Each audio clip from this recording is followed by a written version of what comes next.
What is going on out there, world? It's your boy Tommy on the spot for Watchalong Wrestling. Hope everyone is doing well and staying safe. Today is Monday, June the 28th, and we are really excited to be back here with you guys on our Tough Enough Watchalong. Each week I've been joined, and I am joined once again by my main man Steve down in Orlando, Florida. Hey, Steve, how are you doing today? I'm doing pretty good. How about you? Not bad, not bad. How was any interesting anecdotes thus far in the last week since we've spoke? Not really a whole lot. Just, it's definitely summer down here. Making the most of it. Yeah, New York City is also going through a bit of a heat wave right now, and that's actually one of the reasons why right before we recorded, I dropped my daughter off over at my mother's, and when I was on the phone with Steve, I realized I badly, at that point, needed a haircut. And it's rough when my hair is so out of control that when I walk into the barbershop, everyone kind of goes, "Oh God, like where did you start that?" Because I got the Jufro rocking. It's it was out of control. But yeah, I went over to get a haircut just right before we recorded here. And the place I go to, I think it's the place you used to go to. The one on Springfield? On Springfield. Oh, yeah. And so you walk in. I always have one guy I go. It's always been my thing. I had a guy that forever was my guy. He eventually left. And then I had a new guy. And literally I've had two guys since I've been going there. I took a brief hiatus from going to this place. But the thing I like about it is that it's quick. They don't do appointments. You walk in, and then you go to your guy, and there's that. But it's a little awkward when you first walk in because when you go to your guy, if he's busy, you have to kind of do this awkward waited out game where if other guys who typically have the same kind of stragglers that are waiting around hoping somebody chooses them to be their barber, kind of comes over and they all will try to approach, "Hey, need a haircut? Hey, need a haircut?" And then you have to awkwardly sit there and be like, "No, I'm good. I'm actually just waiting for him over there." You can see a lot of people, and they're all very nice, but it's an awkward feeling. Like, nah, I got to be honest, I don't think you're really going to do that good of a job with my hair, so I'm going to hold off and wait for Max. And I didn't have to do that this time because I came in and somebody came over and was like, "Do you need a haircut?" And I said, "Yep." And he said, at this point I was like, I was going to go, even if Max was there and it was busy. I knew we had to record, so I was like, I just went in and out, done. And then so he asked me if I needed a haircut. I said, I do. I said, "Is Max here?" He said, "Really not sure. I don't think so. I think he was here earlier, must have left." I was like, "Great, no problem." So I sit down in his chair. He puts a little gimmick on me. I'm ready to go. And then as I'm there, right in the background, I see Max walking out from the bathroom, and he has his arms kind of up like this. No. Oh, did he need? And at that point, what am I supposed to do? I can't then go, "Oh, wait a minute. He's actually right there. Before you get started, let me jump now out of your chair and go over to his." So I ended up getting my haircut. I guess he was just using the bathroom, and I got my haircut by somebody else. It is what it is. I'm not a huge haircutty type guy. I feel like the barbershop is not my favorite place in the world. It's a very I don't even know what it is, but it's just not the most fun. That's one of the reasons why whenever I would go, I would always be like, I didn't have a preference for the barber. Like there were one or two that if they happened to be available, I would prefer them. But if not, then I would just take whoever because I am definitely like, get me in, get me out. I don't really care who it is type of person. Like my hair, especially, even back then, I wasn't getting super complicated haircuts or anything. So there's only a certain amount of messing up that they could have done anyway. Absolutely. Yeah, no. And I think that for me, I always like the idea, this guy worked incredibly hard. It's so hard. Like he was clearly trying to have it be a situation where maybe next time I'd consider going to him, and maybe I would. But he was taking his time. He was meticulous in everything he was doing to the point that I was about to be like, "Enough, let's go. It is what it is." Yeah. Tiny head of hair. It is what it is. Let's get out of here. Yeah, well, and I mean, ever since last year with the quarantine and everything, actually, my barber has been Amanda. Yeah, your wife. My wife Amanda, and we got one of the just regular buzzers, and we put it on number 3, and she just like goes to town and everything. And I'll trim my beard every now and then, but I mean, saving $20-$30 a visit. Yeah, my wife tried on mine, and mine is just a ruckus of hair when it gets to be. So thankfully, her cousin Angel is a barber, also married us, so he's a man of many many talents, so to speak. But yeah, he was my barber and did a fantastic job. He just lives very far away, so it's a little tough to get out to him. But in any event, it has been a fun week, though, overall. I actually also got my very first first concert that I bought tickets for since the beginning of the pandemic. First concert I would have been to now since the end of 2019.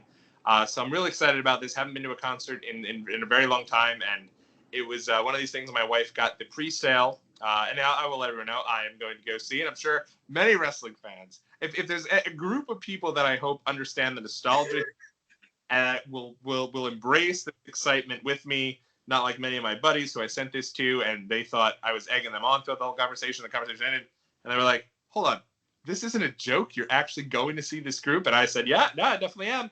But I will be going to see Limp Bizkit and Fred Durst, and I'm excited. The kid inside me, the wrestling fan inside me, is excited about this, and it's one of these things where my wife had gotten. My wife's also, we both like so many different types of music, but she also has a soft spot for this nostalgia and this excitement when it comes to this era of music, the WWE rock era, as we've dubbed it in the past. And so she had the pre-sale password, and then I had to go on, and I'm thinking, all right, tickets went on sale at 10 o'clock. This isn't like WrestleMania. When you go get tickets for WrestleMania, you've got to get on like 2 hours beforehand. They put you in a virtual queue. Yeah. Sweating it out for hours, and there's no guarantee and then it just tells you how many people are ahead of you, and it says like thousands. But so I figured give it 15 minutes before 10. I don't think the whole world's rushing to get Limp Bizkit tickets, but they were. I don't know if it's just everyone wanted to go and get tickets. I tried this also with Bad Bunny, and I had no luck. But when it came to Limp Bizkit, I was very, very close, and we ended up getting our tickets, and right before they sold out, and the show sold out almost instantly. It was a really small venue here in New York City, so I will be going to Limp Bizkit. I will be going to Limp Bizkit at the start of SummerSlam week, and I'm really excited about it. As long as they're better than the last band that we went to go see, that was 20 years past their prime, when we went to go see Guns N' Roses. Oh, the worst. Oh, that was just brutal. It was the opening bands were pretty good. You had Papa Roach, who I think was the surprise opening band at the time. You got Sebastian Bach. I want to say there was maybe one other band that I'm blanking on. Yeah. He did pretty good as well, Sebastian Bach. That was yeah, he did. Yeah, actually. But yeah, as we said, nothing lasts forever, even Axl Rose's voice. That's true. He had a struggle of a time. But one of the funnier pieces of that show was that we were there, and here comes Papa Roach's surprise act. And when they're announced, everybody's upset because everyone's running at this point to see Guns N' Roses, except us, who at the time were probably, I don't know, late teens, early 20s. Yeah. And, we were like, whoa, Papa Roach, let's go. And we were so excited. But, Limp Bizkit, for me, I've only seen them once, and I saw them in 2003 when Westmoreland wasn't a part of the band, and everybody hated them. Opened at the same show as like Deftones, Mudvayne, Linkin Park, and Metallica. And so people were having none of them. People were just standing there flipping Fred Durst off. But I do feel like after a while, there's certain nostalgia that kicks in. It's been so long. And so I'm excited for it. And from the wrestling fan of me, they did Rollin', which was The Undertaker's theme. Yeah. Did a couple of different WWE pay-per-view themes, including WrestleMania 17, where they did My Way, which is the great video package between Stone Cold and The Rock, with that song playing in the background. Yeah. And then I also think they were the brief opening song for One Smash Maverick. I believe he came out to break stuff a couple of times. Former wrestling sensation. I'm pretty sure he did. Yeah. And then then I think also in 2003, they were kind of pulled out of the woodwork, where at this point people were well past them, and WWE brought them in, had them do their own theme song for WrestleMania 19, the doubly themed Crack Addict. I'm addicted to breaking skulls when punks start static. I think I guess I'm addicted to cracking skulls when punks start static. And WWE they announced them to come and do that song live, and they announced them as WWE's favorite band, which at the time, even I was like, come on, WWE, this point is no longer cool. Right. But old and played out, 17 years ago or however many years ago is once again cool in my book. So I'm excited about it. It should be cool. Last week, both of us had wrestling shirts on, and we both completely forgot the idea of going through the whole wrestling shirt gig. I was wearing want to say, I'm not going to say what I was wearing because I may have to reuse it at some point. So I'll hold off. I am wearing, and this is in honor. This is the CM Punk shirt that I have on here in honor of the 20th anniversary of his famous pipe bomb promo. I'm probably going to do a separate hotline looking at this promo on the 10-year anniversary, rather, of this promo. But earlier this week, we also came up to another celebration here, another anniversary, and that being the 18th anniversary of the night that Kane was unmasked. And Steve, you were at this show, is that correct? Yes, I was. Yeah, it's weird to think about how long ago that was. But considering that really like ever since then, I believe like there may have been one or two other moments, but Kane was pretty much unmasked from then on, right? Like there may have been one or two other times where he kind of just brought it back for whatever reason. Yeah, when he was years later, he did have some kind of thing where he would be Demon Kane and then not Kane. And while sometimes he'd be on the show twice as Corporate Kane and then later on as Demon Kane. But as far as like a standalone character goes, this is the first time he was unmasked, and it was like, will they do this? I don't think anyone thought so. And I don't remember the specifics of the idea, but this took place, I guess, was it Nassau Coliseum? Or Madison Square Garden? I think it may have. It definitely was one or the other. I'm trying to remember now.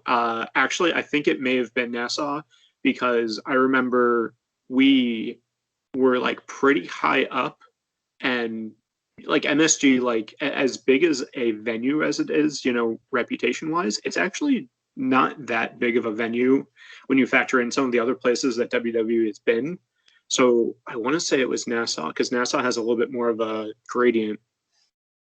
And I remember like looking down from like high up, like at this match and everything going on. Yeah, I want to say Nassau Coliseum. That sounds right.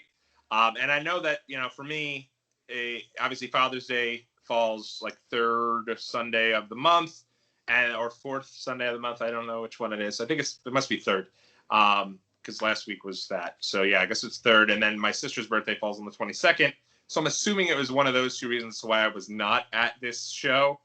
Sure. But I think a big reason for it was because I just didn't necessarily think they were going to unmask Kane. Like, I just thought, like, there's no way. There's so much here with Kane. Did you think there was a chance of this happening when you attended the show? No, not at all. And I think both, attending with my cousins going into it, the three of us were like so excited. We were like, all right, this is going to be awesome.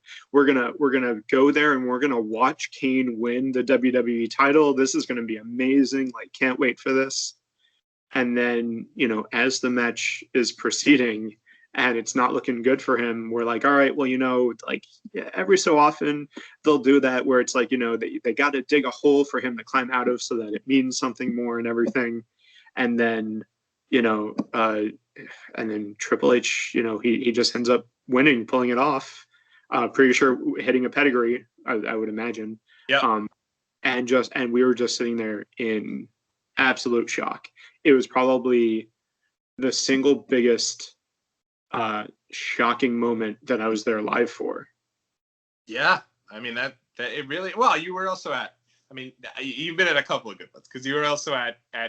But I don't know if any of them. You're right. I don't know if any of them were as absolute shocking as. Yeah. I mean, definitely been live for some amazing matches and like the first Elimination Chamber and everything, but also that was kind of spoiled for us because of the fact that we saw the confetti shooter. Like, yeah, that was like at the end of the row.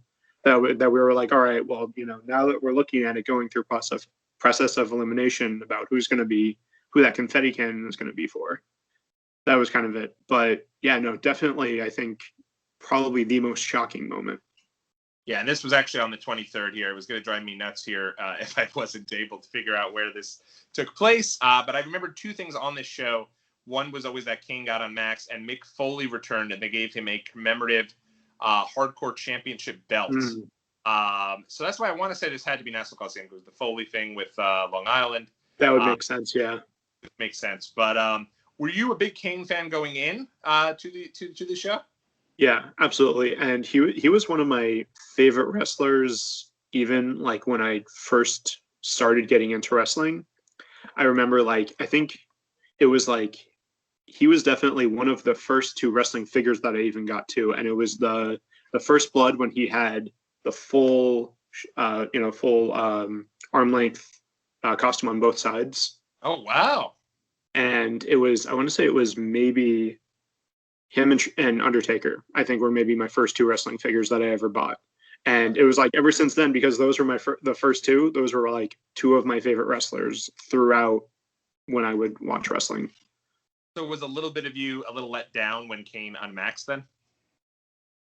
Yes, especially considering it was the weird burned face and like he had the patches of hair, and then like he came out the next day and it wasn't burnt and it wasn't, like whatever. And we were just like, what? That was such a weird reveal. Like, why wouldn't you just, if you like, obviously you knew this was going to happen, Right? Why wouldn't you just like, they had to have him in the wig still, because like otherwise if he came out with a completely bald head that he was going to get unmasked, like, okay, well, Right. I don't know why they shaved the head. And there was a lot of other things that we were just like, but why like, Well, I think the reason Ed, if I'm not mistaken, was because there was nothing wrong with his face, so they had to have something where, and then they eventually changed it, I think, into the story that he was having, was it like psychological issues, and so he felt really badly burnt, but he was never actually burnt. Yeah, and I mean, that's, but at least like, but why would you have the burned like face paint on him then? Right, because they got rid of it. Just get rid of it, just like, and like don't make him shave his hair, don't like make him do any like of that. Just have him take the mask off, and it's just face. And then later on you can say, you can dive into that. Okay, well, it was psychological issues and blah blah blah, and whatever. And like it, I just feel like I feel like they had a plan, and they were like, all right, well, Kane, you're going to get unmasked, and blah blah blah, and everything like that. And then like the day of, they were like, oh crap, remember the whole reason why he has the mask? What are we going to do? Right, exactly. Well, and I think if they had done it where they just took the mask off and his face looked totally mangled, and then they put it right back on, I think you could have got away with it that way. But I think the problem was they had an idea to just have him be bald at that point. Right. Yeah. Or of course, you change all of that and you just have him win the belt, which, we were all thinking like, no, he should have won the belt instead. Yeah. I just feel like it's one of those things where it's like it definitely loses something, even though like, yeah, Kane was the same wrestler and the same everything, like after that, he loses all of the mystique with the mask, If imagine Rey Mysterio without his mask, like he has gone maskless a bunch of different times now. Right. But you can't separate, mostly because he looks like a little child in the ring without the mask. But like Rey Mysterio, like it is tied to that. Like Foley, not as much. He had his time as Mankind, but he also had a lot of time as Cactus Jack, a lot of time as Dude Love. All sorts of other things. But like it's hard to separate Kane and the mask. Yeah, I completely agree. And I thought he was scary with the mask off when he came out in the shackles and the towel over his head. Yeah. That was, it ended up working out, I think, to a certain degree, but I do think that he never fully captured the mystique of, that, and kind of killed the whole story of like, hey, Undertaker's saying, yeah, I did set this thing on fire, kill my parents, and Kane was there. And now it's like, yeah, no, it was all just psychological. It's like, there was a lot of gaps there when it came to the Kane character.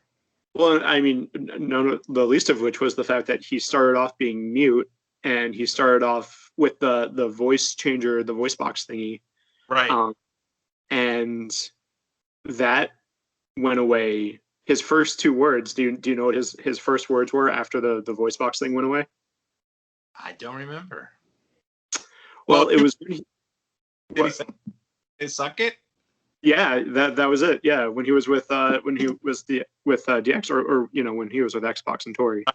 And Xbox encouraged him and said, "You can do this without the voice box." And then he like pulled up the mic and he was like, "Suck it." Yeah, and then ever since then, it was beyond that, his voice was normal, his vocal cords healed and all that. Exactly.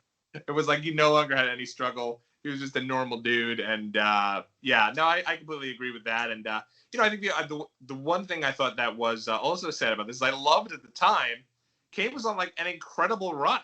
Mhm. In 2003, they announced the best match in Raw history, and they give it to the match with them in Vegas, where it was Kane and Hurricane, and then going up the other guys in TLC, and then eventually he goes into a team with RVD, and I loved Kane and RVD. So it was kind of like, oh man, now Kane's just, Kane was on a great run. I feel like he had recovered Katie Vick stuff, and it was what it was. But the Katie Vick stuff. I actually, now that you mention it, I think Kane has also had some of my favorite tag team partners. Well, he's had Undertaker. He's had Hurricane. RVD. RVD. Xbox would, out of those four, Xbox is probably towards the bottom, but I love Xbox and Kane. I thought they were great together. He's also had Big Show. Yeah. Then he's had Daniel Bryan, who I know this is after you kind of stopped watching, but they were in Team Hell No, and that Daniel Bryan was BS chant. And when they were together, Daniel Bryan was a heel, and he was doing no because he didn't want to embrace the fans anymore. And through some really funny stuff with him and Kane, they eventually became fan favorites again. And Daniel Bryan at WrestleMania 29 embraced the S chant and was able to become one of the biggest baby faces in WWE history and went on to main event WrestleMania. Yeah, because I feel like most of his partners either play up with we're going to pair you with another monster, whether it's Undertaker or Big Show or whatever, or we're going to completely do a 180 and we're going to juxtapose you with somebody like the Hurricane or RVD or Daniel Bryan. Yeah, exactly. I did double check this because otherwise it would have driven me nuts for the entire show. This did take place at the world's most famous arena in Madison Square Garden. So okay, well, then I guess I was mistaken. I was mistaken too. I thought for sure when Foley was there, but I guess they kind of tied it into Foley and the MSG tie-in, everything. It's close enough, right? Yeah. Obviously, when Kane did unmask, he lost a hard-fought match to Triple H. Probably one of the biggest and most remembered episodes of Tough Enough, which we're about to get to. I'll name this one Tough Enough Season 1, Episode 3, Watchalong / Kane Unmasking. Kind of look back at that since we've taken up a few minutes. But a great conversation, and cool that you were there live for it. I didn't even know that till about 5 minutes before we went on air. And that's really cool that you were there for that one. That is, you've been to some really monumental type deals. I mean, it's either that, they just happen to save them for when they're in New York, or we just are really good at picking matches to go to. So would you say most shocking moment, Kane loses his mask, or John Cena's number 30 at the Royal Rumble in 2008? I know you hated that one. But, so the thing is that it wasn't necessarily that it was shocking. And I think that was part of the problem, where it was one of those things where it was me sitting there going, all right, at least Cena isn't going to win this because he's not in it. And I don't remember if it was one of my cousin's friends or somebody that was like, he's probably coming back tonight, right? And I was like, don't tell me that. All right, just let me have this. And sure enough, number 30. At some point, we'll have to do a watch along. Maybe probably not a full watch along, but a retrospective on, because both of us were at this show, and I will never forget. I got tickets at the last second by a miracle. This show sold out instantly. Mm-hmm. The venue while I was online trying to get tickets, and when you were walking in, I said, who do you think's going to win the Rumble? Probably was dying inside thinking I wasn't going to be able to get to the show. But I said, who do you think's going to win the Rumble? And you said, honestly, I don't care. I'm just happy it's not going to be John Cena. Yep. And he totally got me, because at the time, everyone knew Big Show was coming back. He eventually did return at No Way Out 2008. But so literally number 30, and where we ended up getting seats were like right in front of you guys. So you guys, if we looked up, we kept talking to each other throughout the whole show. And it ended up, number 30's coming out, and me and my friend Matt were getting ready with the Big Show hand, because we thought for sure it was going to be Big Show. At the time, I was not a huge Cena fan at all either, but once his music hit, I mean, I went into full mark out mode. I was the happiest I'd ever been, and I turned back, I look over my shoulder, and you had your head just shaking, your head in your hands, and Yeah, not a great moment there for you, because then obviously once he came out at 30, I mean, Triple H, and we'll transition to Triple H in a second, but I think if he throws Cena out there, he's your all-time favorite, number one in the whole world. If he tosses Cena right after he comes in. Oh yeah, absolutely, yeah, and that's the like I definitely was not a Triple H fan either by any stretch, but had he done that, he would have definitely climbed to the top. Yeah, yeah. That brings us here to Triple H. Obviously we talked about the moment there with Kane, Triple H defeating Kane, Kane unmasking. Triple H is a big part of this episode, and his appearance on this episode is probably one of the things that's most remembered from Tough Enough season 1, all told. What were your feelings on Triple H? Now, just to set the scene, Triple H, this is beginning of 2001. In May of 2001, obviously Triple H tears his quad and goes out on the shelf for the remainder of the year until he returns at the first Raw of 2002, which I do have a little bit of a hotline on at the beginning of this year. And in doing so, before that, though, he's one of the biggest heels in the company. What were your thoughts on Triple H back in 2001? Pretty similar to my thoughts of John Cena around 2006, 2007. Which was, why does this guy keep winning? Yeah. And kind of hating him for that. But again, so the thing is that hating Triple H is what you were supposed to do. Like, Triple H was probably one of the best heels ever, just because of the fact that you hated him. And if you hate a heel, you're doing a good job. You hate a baby face like John Cena, maybe it was just me and my cousins, but yeah, the fact and also the fact that he was going up against Mick Foley, who was one of my favorite wrestlers at the time. Also, like when he kept almost killing Mick Foley every time, even though watching all of the retrospectives and everything of Mick Foley, Foley was egging him on the whole time. But so as a young fan, the entire time I'm sitting there, like, just let Mick should be winning. He should Cactus Jack, come on. Yeah. But yeah, no, at least with Triple H, my hatred towards Triple H at the time, it was, I guess, warranted. Yeah. So for me, I probably was a huge Triple H fan until 2003 when he beat Booker T at WrestleMania 19, and I thought, like, dude, this story was leading. It was like, he has all the racist stuff he's doing. There's so much here where it's like, the story here is Booker T overcomes the odds and wins the title. And Hunter beats him and then goes on the reign of terror and just runs. I hated him then until he obviously lost to Benoit, which, like, that was great. But I hated him at that point. But at this point, I thought he was like one of the top guys in WWE. I mean, yes, he was beating everyone like a drum. But I thought that, like, his heel run, specifically when he had the My Time entrance music before he transitioned into Motorhead, like a total badass. And in this episode here, I'm excited to get into it because Triple H gets to come and talk with the Tough Enough kids. Where we last left off, a couple of them are already starting to have some second thoughts. If you remember Jason, he's a little banged up. Daryl is struggling with a cold, kind of to set the scene here. Paulina had just had a kind of hyperextended her knee and was struggling with. And I think Victoria was kind of starting to question whether or not this was something she wanted altogether. So this leads to them bringing in Triple H to start episode 3. With that, Steve, are you ready to dive right in? I am ready. I'm on all zeros and everything. All right, I'm on the all zeros. All right, I now am. And we are about to get started here. Now, remember, everybody, on the plan that myself and Steve have here on Peacock, there's supposed to be commercials. So I will let you guys know when we get to commercials so that if you guys are watching along at home, you can pause the show.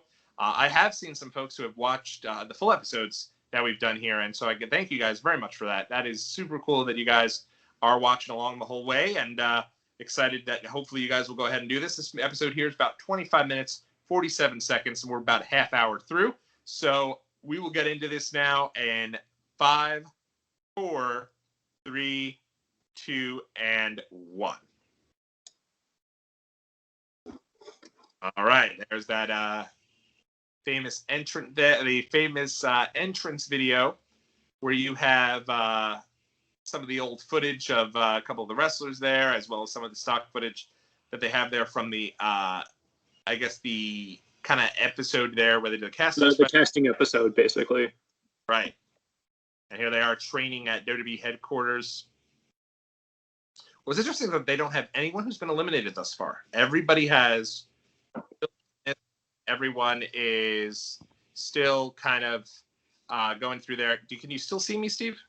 Yeah, you kind of flipped out for a second there, but yeah. So I don't remember if they ever said anything about how they were going to eliminate people. It wasn't like a strict, once a week type of thing like most conventional reality shows are now. Exactly. Yes, you had your Survivor, where basically every episode you had one contestant eliminated. They haven't even told us that, so that it is interesting because I thought watching this each episode someone would be cut, because in the more recent years of Tough Enough that's kind of how they did it, but not the case here. The entire cast is still there, and as they enter the room and they go there and here they sitting are on old pay-per-view chairs and all that. Yeah, and sitting down in their pay-per-view chairs.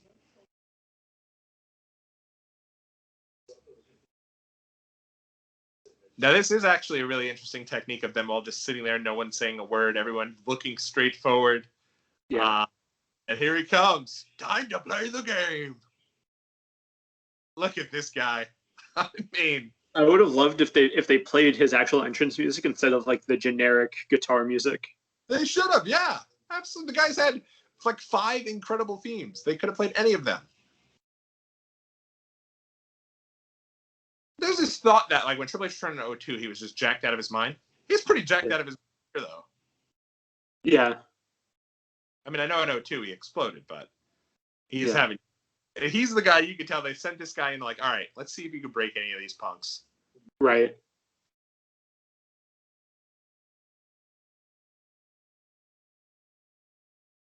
Because these guys obviously do the mud wrestling thing.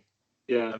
This brings me back to my fraternity days when you would have and we would all line up and you're supposed to just eyes forward straight up, and you'd have one of the guys come in and try to break you and try and get in your head and stuff. It's exactly what this is. Guys, ask everyone who's sore.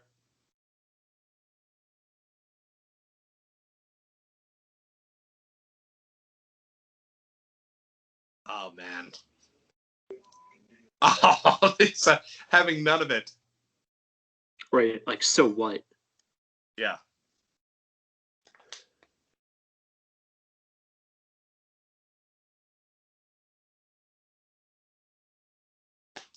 Yeah, I mean, I could definitely see that too. And when you're in a fraternity, you were actually on both sides, right? Because you eventually had a pledge because they want to make sure everyone is serious about joining the fraternity. Yeah. And then once you get there, I'm assuming at a later point, you're the guy who gets to do all this stuff. Yeah. Basically, it's very much where at first you're that guy sitting in the chair just staring up at the guy that's trying to get into your head or doing whatever he's doing. But then you do once you pay your dues and do all that stuff and you get into the fraternity, then it's your turn to kind of turn it around, and Yeah. But you have to wonder how much of this is Hunter being Hunter and how much of it is him kind of being the Hunter character. Right. How much of that is Paul and how much of that is Triple H? I love Josh. Josh thinks he's just the coolest mamma jamma in the whole business here. Right. Oh, that was an ugly one there by Daryl. Triple H informed how that one of his nuts was hanging out of his shorts. My God.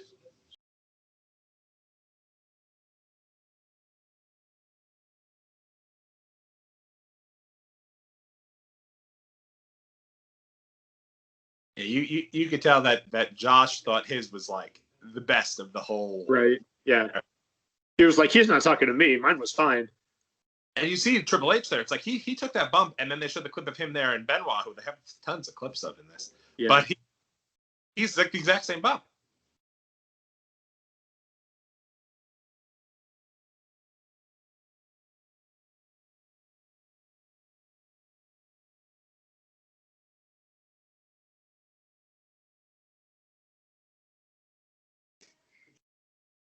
Good snap is we can title this episode. And the thing is that even even if they do good, even if they do everything perfect, he's still gonna shrug it off like, yeah, okay, fine, whatever. Yeah, exactly. He's not gonna be like, wonderful. You can right? Yeah. Wow, that was so good. Good job, buddy. I will say, Greg taking a bump there is very, very smart. And you could tell, yeah. Jason, you could tell, is already kind of over the whole. With his Kurt Angle shirt still on. Yeah.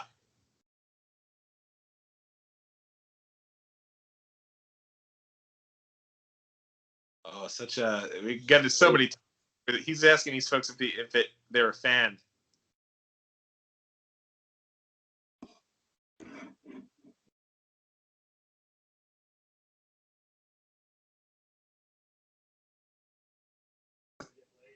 Oh gosh. So different from what Triple H would be like today as Mr. Corporate and the face of WWE. He's asking Maven if he thinks there's a lot of fame and a lot of chicks on the road. Yeah. Like, oh, it's gonna you want to get laid? That's why you want to be a wrestler, right? Like.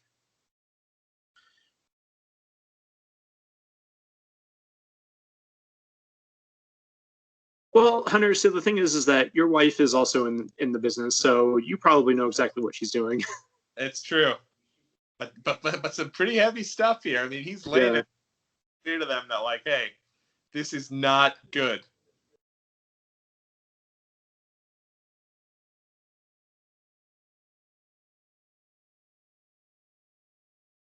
Right, and I mean that's the thing. A lot of these kids they're doing this in an MTV show, so it's like, want to do this or do they want the MTV exposure?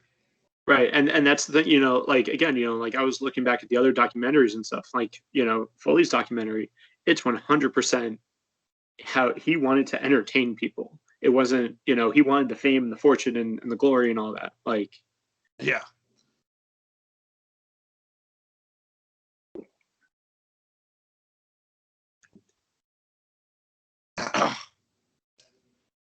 The Goldberg poster, going back to that poster. It's like his feelings like Goldberg have never been good.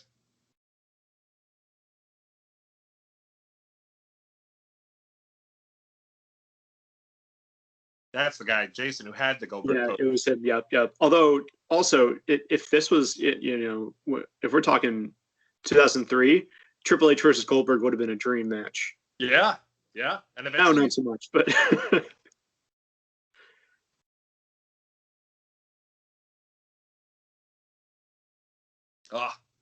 just burying Goldberg, something super fierce. Yeah.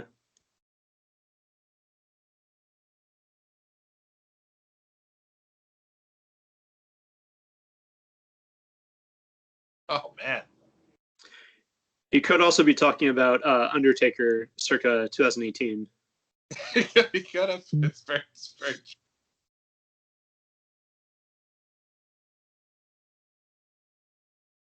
yeah, he is not a fan of Goldberg, and you could tell they all hated. Also, I mean, what is he supposed to say? Like come on. Yeah, it's like of all people to come in there with the poster of too. It's like the one guy who was a complete WCW guy. Yeah. And do a minute of research.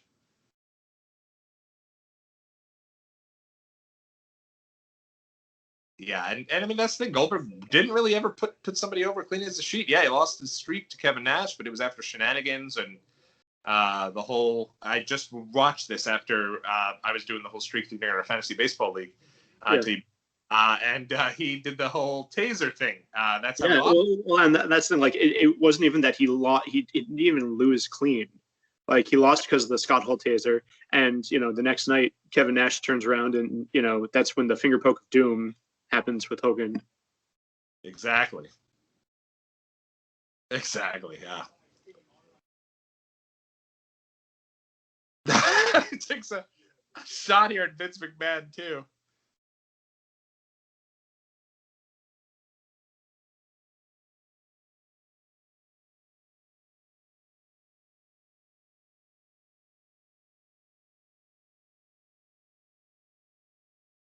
wow, this is like the most ultimate let's go. I love to be a fan, and one of the greatest speeches. Bobby Joe looks like he's about to puke. Yeah.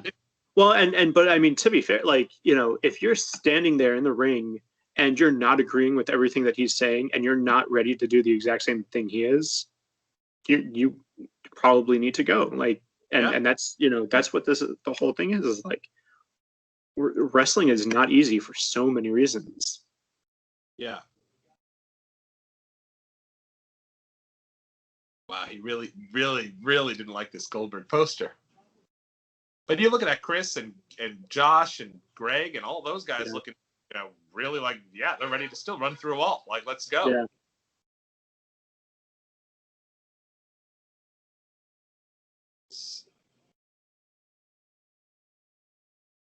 So he didn't like the booking. He's yelling right at Jason. Mm-hmm, mm-hmm.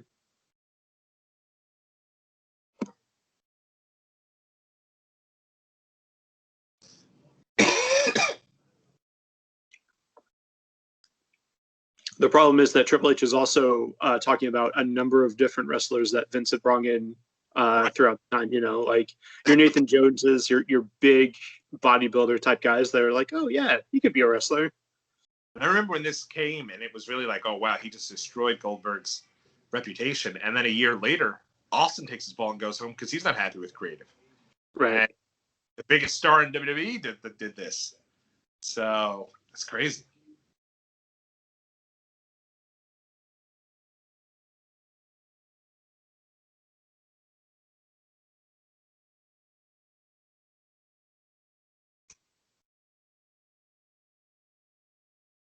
Yeah, and he's letting them know, you know, none of these guys have really paid any sort of dues. They're in a competition. Yeah, like you essentially won the lottery. Like you know, like that's not, you know, and I think that maybe correct me if I'm wrong, but when Maven does go on and enter the WWE, that's kind of what his storyline was almost for a while. Was everybody kind of like, you're only here because you won. Like, you know, you got to prove yourself. Yeah, exactly. Oh man, it's mentioning draws. Yeah, he's going in. I don't know. I remember all this. I remember the Goldberg thing a little bit because that clip has come out when Goldberg returned earlier this year. Yeah. I want to say I think the Twitter handle Andrew Dice Clay or something like that. Really great Twitter account. And I'm now on a commercial. I don't know if you are. Yeah, I am. So you're finally back on the commercial. Last week you had no commercials. It's throwing me into I don't know what happened there, but big commercial though. I think you needed a minute to let all that digest. Right. Let us talk about the thing with draws. So I do remember that he does mention draws, and the whole thing is that, you know, like, there's so much stuff that could go wrong in a heartbeat that, you know, you'd never even think about. Like there was so actually something that I saw earlier today.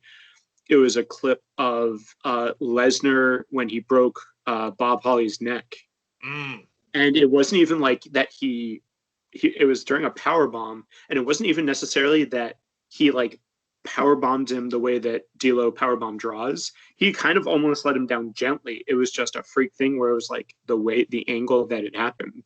Yeah, you're 100% right. I mean, it's I think he was really just laying it out, really, not sugarcoating anything, just making a real honest assessment of like, if you're getting into this, be aware that you're not going to see your family. Be aware that you can get hurt and your life could pretty much be over. And this isn't something you can just get trained for and make it foolproof.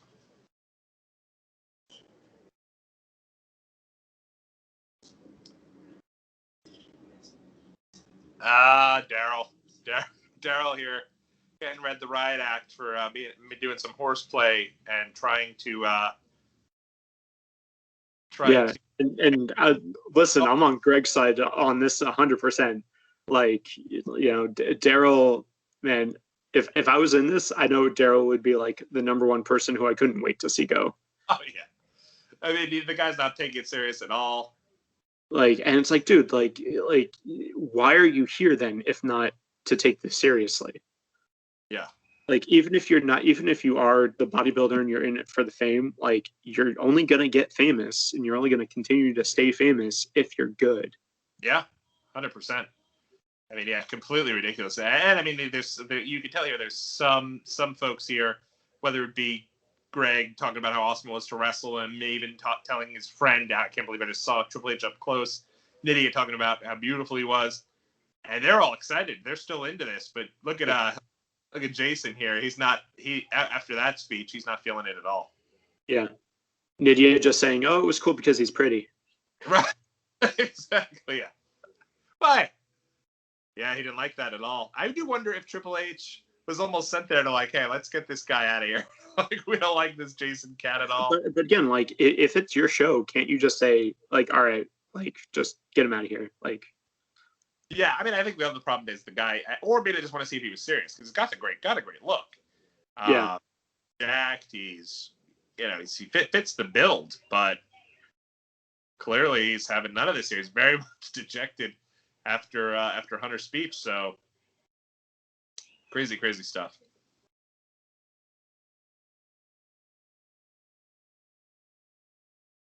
of course, the gratuitous hot tub scenes. Yeah, always. Yeah, so Jason doesn't want to ruin his 3-month relationship. Been in a relationship for 3 months, and he's acting like he's the worst possible. Like, maybe we tell the girl we've been with for 3 months to, kick rocks here, and I gotta go and try to live my dream. Right. Looks like some flirtation going on here between the other Chris and Nydia. Right.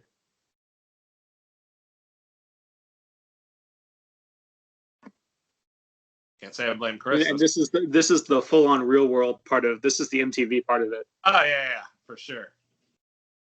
Yeah, now everyone's talking about Jason doesn't want to get with any of the girls, and Chris and Nydia are flirting.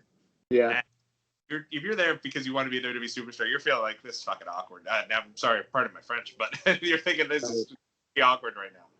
They're all showing them going out for a night on the town, and I feel like we've transitioned to an episode of the Jersey Shore after or something. Yeah, right. Like everyone's all dressed up. I mean, part of this is also I think they needed to kind of lighten the mood from the heaviness of the original episode. Like that's some heavy stuff that Triple H was talking about during his stuff about how all the old timers are all crippled and yeah. So maybe that's what they're. There's Bobby Joe is she's getting ready and hopefully getting an invite to the next episode of the Road Rules Real World Challenge. I think Greg has become my favorite on this show so far. I think, honestly, if I remember when this first came out, he was, I think, my favorite when I was watching this. I don't even remember how or why, but I definitely remember, like, there was something about him that was like, I want this guy to win. Yeah. And I mean, he makes some great point here. He's talking about how, he's already been cut. He knows what it's like to lose his dream and doesn't want to lose it again. Yeah.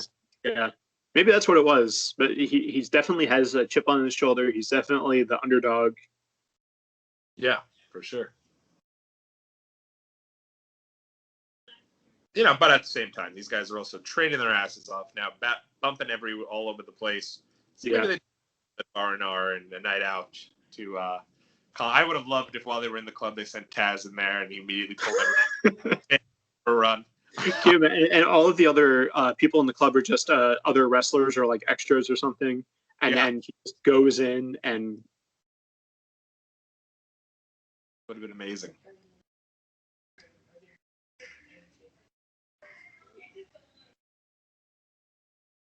Nitty is taking her shot here on Chris. Yeah. Imagine like of all shows to want to try to start something. I mean, I don't know if Tough Enough would be the show for me. You're getting sweaty every day. You're in this competition. Someone could be going home. But then, like at the very least, maybe they have like, like an okay body and all that stuff. Like, Yeah. Jason's having a hard time here. It's double awkward because like you're watching them and then like, they know that there's cameras, so they have to be like a certain way. Yeah.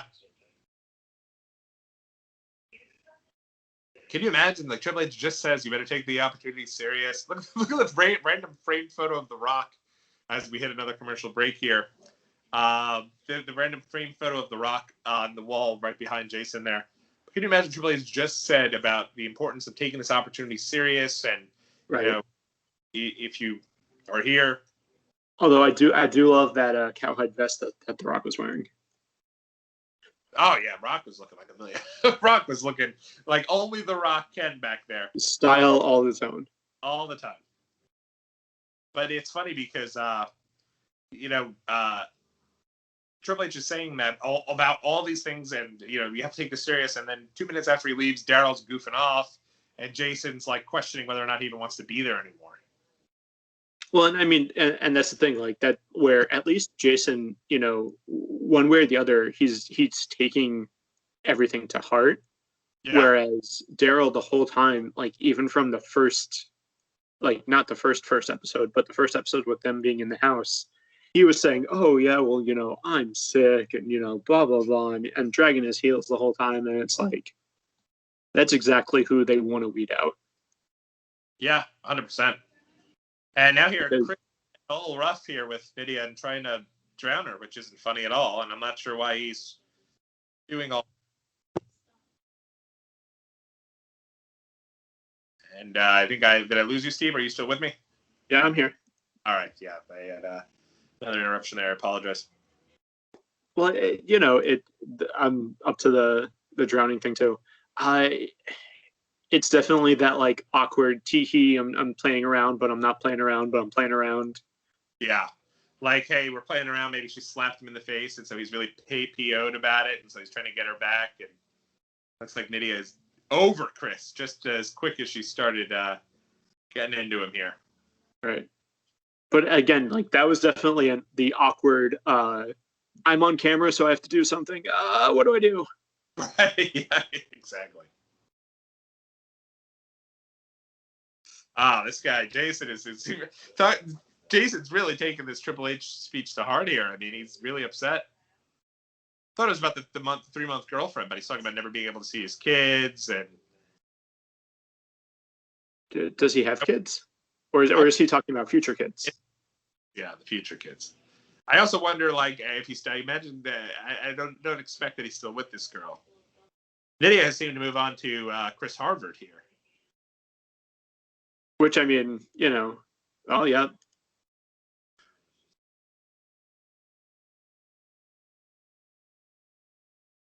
But yeah. Is it to make the other guy jealous, or is it because you generally, like, right? What are we doing here, Nydia? Could be. Boy.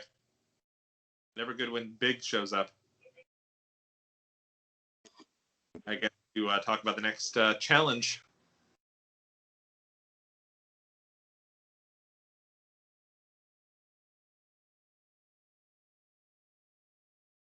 Jason's definitely having some second thoughts here. Yeah, this is I think going to be the I don't want to be here anymore conversation. Yeah.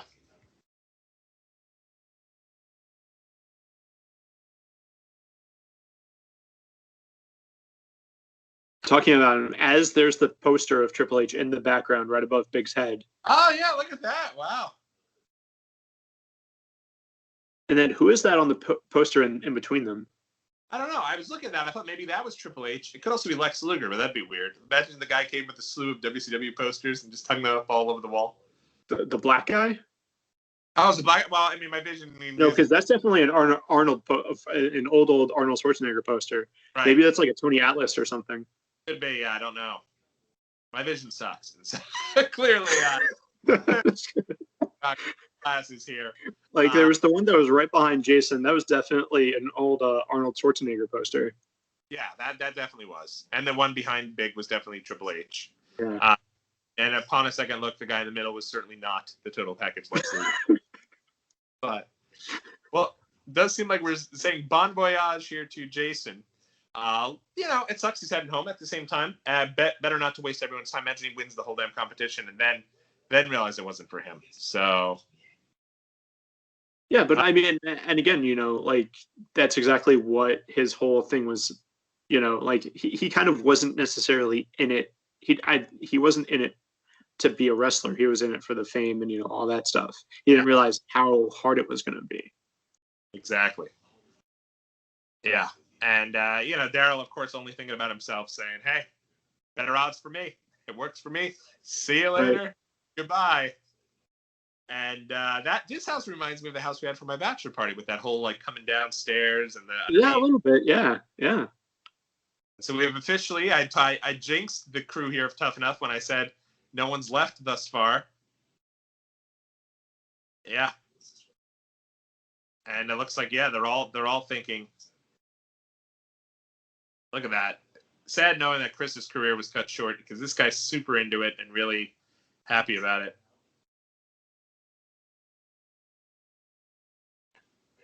Look at Al. Which Al Snow's first appearance in this episode, if I'm not mistaken. Yeah, these guys haven't been apart. Yeah, when Triple H was there earlier, I don't believe that he was there. No, they weren't there.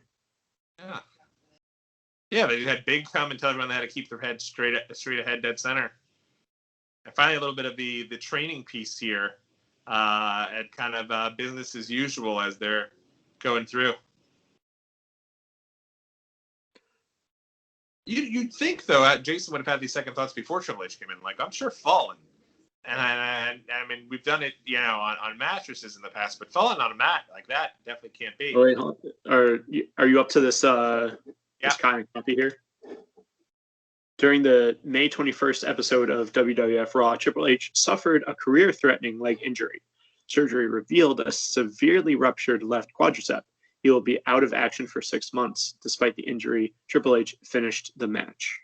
Look at that. So he even lays it out. He basically a month probably before this, because this airs in the summer. So you figure when they tape this, it's probably beginning of 2001. So he even lays out the importance of, hey, I had a match with Vince McMahon, finish the whole thing up, despite being in a lot of pain. And then lo and behold, a couple months at most later, he tears his quad and basically shows exactly what it was. So, really strong episode. That was probably my favorite episode thus far. I love the casting special, but that was a really good episode. I like that a lot. Yeah, I mean, and it definitely, as much as though there wasn't as much like, we saw like the little minute or so at the end where they were training, but it goes to show how much more goes into wrestling than what the average fan might think. And I think that's kind of what Tough Enough was about to an extent.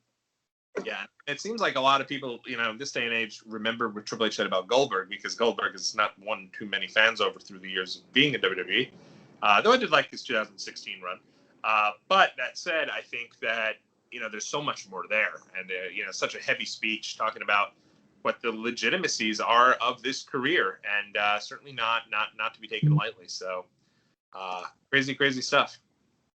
Yeah, absolutely. Yeah. And I think unless you are in the top 1% of wrestlers, it's not like you're making millions of dollars, you're making you're not professional athlete money in the sense of like a football player or a basketball player where you're making millions and millions of dollars. Right. And I think that that's sometimes something that people get into their heads, that any professional athlete, you're gonna, that's it, you're gonna be set for life. And that's not always the case unless you happen to, marry the boss's daughter or something.